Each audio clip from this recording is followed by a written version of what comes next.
Au centre de cette belle salle des boiseries et entouré de ces impressionnants meubles du XVIIIe siècle, il y a ce globe que tous les visiteurs de la BMI ont au moins une fois aperçu depuis la vitre du hall d'entrée.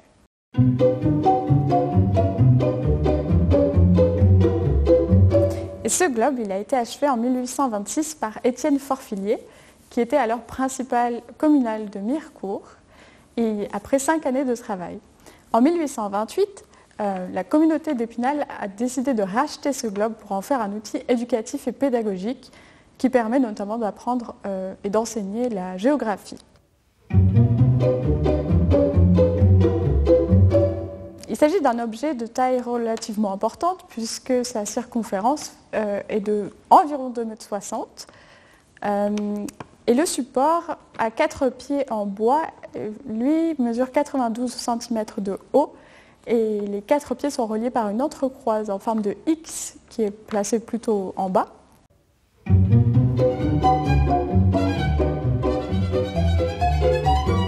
Les différents fuseaux sont réalisés à partir de papier verger sur lequel Étienne Forfillier a écrit à l'aide d'une encre brune et sur lequel il a également fait quelques réaux d'aquarelle.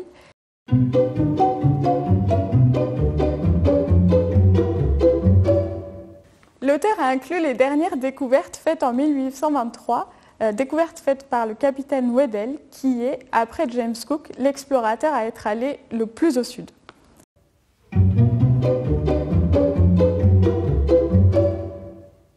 Le choix de réaliser ce globe de manière entièrement manuscrite à une époque où les globes sont fabriqués en série et sont également imprimés est un choix qui étonne un petit peu. Mais ce caractère artisanal fait l'originalité de ce globe ainsi que ses défauts puisque chaque hémisphère est composé de 38 fuseaux au lieu de 24 normalement.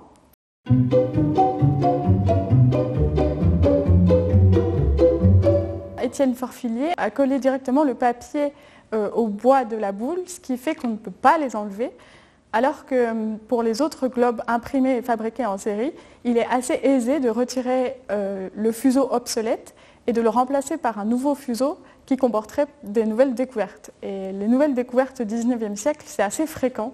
On n'a pas fini encore de découvrir la planète.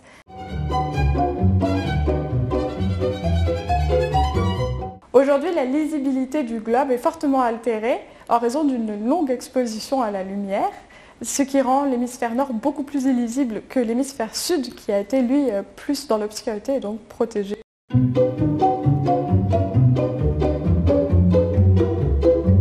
Il n'empêche que ce globe reste tout à fait remarquable et sa qualité complètement artisanale le rend unique. Et aujourd'hui, la BMI essaie de le conserver au mieux, tout en laissant le public apprécier ce bel objet dans une salle d'exception.